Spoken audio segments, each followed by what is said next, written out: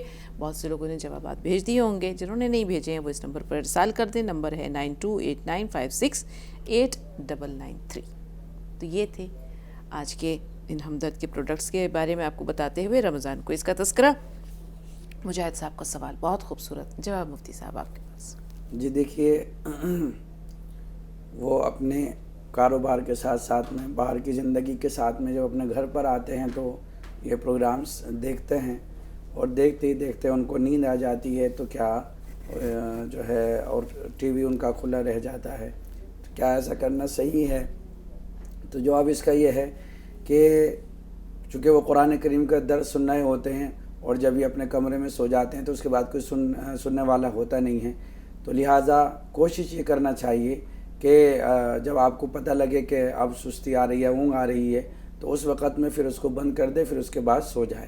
لیکن یہ کہ یہ آپ کا اچھا قدم ہے کہ آپ ماشاءاللہ گھر پر آ کر کے اپنے کام کاج سے فارغ ہو کر کے آپ جو ہے یہ دینی پروگرامز دیکھتے ہیں اور جو ہے دینی علوم سے فیضیاب ہوتے ہیں. تو یہ بہت اچھا آپ کا قدم ہے. لیکن یہ کہ اس کا بھی خاص خیال رکھیے گا کہ سننے کے بھی کچھ آداب ہوتے ہیں، آپ انہی آداب کو ملحوظ رکھتے ہوئے آپ ان تمام چیزوں سے استفادہ حاصل کیجیے. مشتاق بھائی کیا سوال ہے آپ کا؟ جی مشتاق بھائی ہمیں سن پا رہے ہیں؟ مشتاق بھائی ہماری آواز پہنچ رہی ہے؟ تسلیمہ صاحبہ کیا سوال ہے آپ کا؟ میرا سوال یہ ہے، 2 سوال ہے میرے. پہلا سوال تو یہ ہے کہ روزے میں میرا جی پہنچ رہی ہے. میرا سوال یہ پہلا تو یہ ہے کہ میرے منہ میں بہت زیادہ چھالے ہیں اور روزے کی وجہ سے کیا میں دن میں دوائی لگا سکتی ہوں یا نہیں؟ دوسرا سوال یہ ہے کہ جیسے ہم وتر نماز پڑھتے ہیں تو اسے وسیع تہجد میں اگر ادا کی جائے تو سنا ہے کہ اس کا ثواب زیادہ ملتا ہے. سوال پہنچا مفتی صاحب؟ جی ٹھیک ہے. دیکھیے ان کا دوسرا ہی سوال لے لیتے ہیں. دیکھیے بعض لوگوں کا یہ طریقہ ہوتا ہے کہ بعض لوگوں کا کیا آپ علیہ الصلوۃ والسلام کا معمول یہ تھا کہ وطر کو جو ہے وہ تہجد میں ادا کیا کرتے تھے. تو اگر آپ کو اپنے نفس پر اور اپنی نیند پر جو ہے قابو ہے اور آپ اپنی نیند کو اس طرح کر سکتے ہیں کہ آپ اپنی نیند سے تہجد کے وقت میں بیدار ہو سکتے ہیں تو وطروں کا تہجد میں پڑھنا ہی زیادہ اچھا ہے، زیادہ بہتر ہے، ثواب کا باعث ہے. کیونکہ واجب نماز ہے، واجب نماز کو آپ تہجد میں ادا کریں گے تو تہجد کا بھی آپ کو جو ہے وہ ثواب ملے گا اور واجب کو ادا کرنے کا بھی آپ کو ثواب ملے گا. دوسرا یہ کہ ان کے منہ میں جو ہے وہ چھالے ہیں. تو دیکھیے چھالے ہوتے ہوئے آپ روزے کی حالت میں تر دوائی اندر نہیں لگا سکتے، کیونکہ جب تر دوائی آپ لگائیں گے تو اس کی تراوٹ حلق میں اور ذائقہ ضرور جائے گا، تو ظاہر سی بات ہے اس سے روزہ آپ کا ٹوٹ جائے گا. بالکل. تسلیمہ صاحبہ پروگرام دیکھنا نہ چھوڑیے گا. موقع ملا تو آپ کو ایک ہم بہت اچھا مجرب ٹوٹکا بتائیں گے. اکثر میری والدہ کا منہ پک جایا کرتا تھا تو وہ کیا کرتی تھی ضرور بتائیں گے، سنیے گا. مشتاق صاحب سے بات کر رہے ہیں، پھر آتے ہیں اس سوال کی طرف. جی مشتاق بھائی کیا سوال ہے؟ جی السلام علیکم. وعلیکم السلام. جی میڈم میرا مفتی صاحب سے ایک سوال ہے کہ اقامت پڑھتے ہیں نماز کے اقامت اس میں بولتے ہیں تو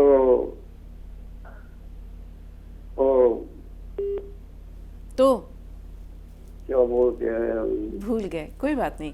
اقامت سے متعلق کیا کہنا چاہ رہے ہیں آپ کچھ سمجھے؟ نہیں، اگر اقامت پڑھتے ہوئے یعنی کہ کیا پڑھنا چاہیے یہ معلوم کرنا چاہ رہے ہیں آپ؟ حی علی الفلاح کے بعد قد قامت الصلاۃ، قد قامت الصلاۃ. جی حی علی الفلاح کے بعد بھی پڑھتے ہیں نا اقامت میں الصلاۃ خیر من النوم، صبح کی نماز. اقامت میں تو حی علی الفلاح کے بعد میں قد قامت الصلاۃ کہتے ہیں. ہاں سر اوکے ہو گیا. قد قامت کی صلاۃ، تو قد قامت کی صلاۃ پڑھے تو غلط ہے کیا؟ ہاں دیکھیے اس کو جو ہے نا الگ الگ سانس میں پڑھنا ہے. قد قامت الصلاۃ. دیکھیے اس کا جو ترجمہ ہے وہ یہ ہے کہ تحقیق کے نماز کھڑی ہو گئی، تو اگر آپ اس کو ملا لیں گے تو وہ اس کا جو ہے معنی الگ ہو جائے گا، تبدیل ہو جائے گا. تو لہٰذا قد قامت الصلاۃ پہ آپ سانس توڑیے، پھر دوسری مرتبہ میں قد قامت الصلاۃ آپ پڑھیے. اس کے پڑھنے کا صحیح طریقہ یہ ہے. جزاک اللہ مفتی صاحب، یہ بہت اچھی آپ نے رہنمائی فرمائی. جی. اس کے بارے میں نہیں معلوم تھا جی کہ دونوں کے درمیان وقفہ ہونا چاہیے، وقفہ ورنہ معنی کیا سے کیا ہو جائے گا. مانا دیکھیے مطلب یہ ہے کہ نماز کھڑی ہو گئی، تو جب نماز کھڑی ہو گئی تو مطلب پورا ہو گیا نا، ٹھہر جانا چاہیے. اب اگر جو ہے دوبارہ سے آپ اس کو ملا لو گے تو پھر وہ مطلب دوسرے میں جا کے دوسرے جملے میں جا کے جڑ جائے گا. تو وہ کیا ہو جائے گا؟ وہ یہ ہو جائے گا کہ نماز کھڑی ہو گئی تو اس کا پتہ نہیں چلے گا کہ کیا آپ کہنا چاہ رہے ہیں. وقفے سے بات سمجھ میں آ جاتی ہے، لیکن یہ ہے کہ یہاں پر سانس توڑنے کا حکم ہے. جی. اب صبح کے بھی دو سوالات شبانہ صاحبہ کے موجود ہیں، لیکن تسلیمہ صاحبہ کو چھالوں کا ہوگا کہ وہ ٹوٹکا کیا ہے. میری والدہ کا جو منہ تھا وہ اکثر اسی طرح پیٹ کی گرمی کی وجہ سے جو پک جایا کرتا تھا. تو ایک چیز آتی ہے جس کو ساگودانہ کہتے ہیں. اس ساگودانے کو آپ یہ کیجئے کہ اس کو پانی میں بھگو دیجئے، اس کے بعد اس کو پہلے اچھی طرح دھو لیجئے گا، خوب اچھی طرح دھو لیجئے گا، کیونکہ اس میں سے ایک سفید سا پاؤڈر سا کچھ نکلتا ہے پاؤڈر فارم میں. تو اچھی طرح اس کو دھو کر اور تھوڑے سے پانی میں اس کو بھگو دیجئے. اس کے بعد دودھ گرم کیجئے، دودھ جب بوائل ہونے لگے، گرم ہو جائے تو اس میں چینی ڈال دیجئے. پھر اس میں تھوڑا سا اگر آپ کے پاس کسٹرڈ پاؤڈر ہے تو وہ ٹھنڈے پانی میں اس کو مکس کر کے اس گرم دودھ میں ڈال کر کے اس کو ہلکا ہلکا اس وقت تک چلائیے جب تک اس میں وہ مکس نہ ہو جائے، اس میں گٹھلیاں نہیں آنی چاہیے. پھر آپ یہ سابودانہ اس میں ڈال سکتی ہیں. سابودانہ لیکن ٹھنڈا ہونے کے بعد ڈالیے گا، ورنہ وہ ایک دوسرے میں جم جائے گا. یا تو آپ اس کو جب اسٹرین کریں، چھانیں، سابودانے کو الگ برتن میں بوائل کر کے اس کو چھان لینا ہے. جب یہ اس کے اوپر ٹھنڈا پانی ڈال دیجیے گا تاکہ یہ اس کے جو دانے ہیں وہ ایک دوسرے میں مکس نہ ہو جائیں. اور دونوں کو ٹھنڈا ہونے کے بعد ایک اس برتن میں مکس کرنا ہے. اور پھر آپ چاہیں تو کچھ کٹے ہوئے فروٹس ڈال سکتی ہیں، جیسے ہلکے، اب ظاہر سی بات ہے کہ چھالے ہیں تو آپ کیلے کا استعمال کر سکتی ہیں، اور کوئی ہلکا پھلکا آم کا استعمال کر سکتی ہیں جو کہ نرم ہو اور آپ کو کھانے میں تکلیف نہ ہو. اور ان کو اچھی طرح پھر مکس کر لیں، اور مکس کرنے کے بعد فریج میں رکھ دیں. اور یہ آپ اس کو سحری میں بھی نوش کر سکتی ہیں، آپ اس کو افطار میں بھی کھا سکتی ہیں. اور ساگودانی کی تاثیر یہ ہے کہ یہ گرمی کو اپنے اندر، پیٹ کی خاص طور پر معدے کی گرمی کو ایبزارب کر لیتا ہے، کھینچ لیتا ہے. اب آتے ہیں سوال کی طرف. مفتی صاحب صبح 2 سوالات تھے. ایک سر درد کی شکایت تھی، دوسرے شوہر کہتے تھے کہ یہ اپنی بات منواتی ہے، میری بات نہیں مانتی ہیں. بیوی کہتی تھی کہ یہ میرا کہا نہیں مانتے ہیں. خیر اس معاملے کو تو صبح ہم نے اس مسئلے کو سارٹ آؤٹ کر لیا ہے، لیکن سر درد کا مسئلہ جو ہے وہ باقی ہے. دیکھیے سر درد کے لیے بدن کے کسی بھی حصے میں اگر درد ہو تو یہ ایک مجرب دعا ہے، میں آپ کو بتلا دیتا ہوں. اس کے پڑھنے کا طریقہ یہ ہے کہ شروع میں بسم اللہ بسم اللہ بسم اللہ 3 مرتبہ ایسا پڑھیں، اور اس کے بعد میں دعا ہے اعوذ بعزت اللہ وقدرتہ من شر ما اجد واحاذر. سر کے جس حصے میں درد ہے آپ ہاتھ رکھ کر کے 3 مرتبہ شروع میں اس طریقے سے بسم اللہ پڑھیں اور 7 مرتبہ اس دعا کو پڑھیں. امید ہے اللہ کی ذات سے کہ انشاءاللہ بدن کے جس حصے میں بھی درد ہے اس کو دم کیا جائے گا تو وہ درد جو ہے ختم ہو جائے گا. اب اگر شوہر اور بیوی ایک دوسرے کا کہا نہیں مانتے تو بچے بھی نہیں سنتے، بچوں کے لیے کیا کریں؟ دیکھیے بچے جو دیکھتے ہیں وہی ان کے دل پر نقش ہوتا ہے.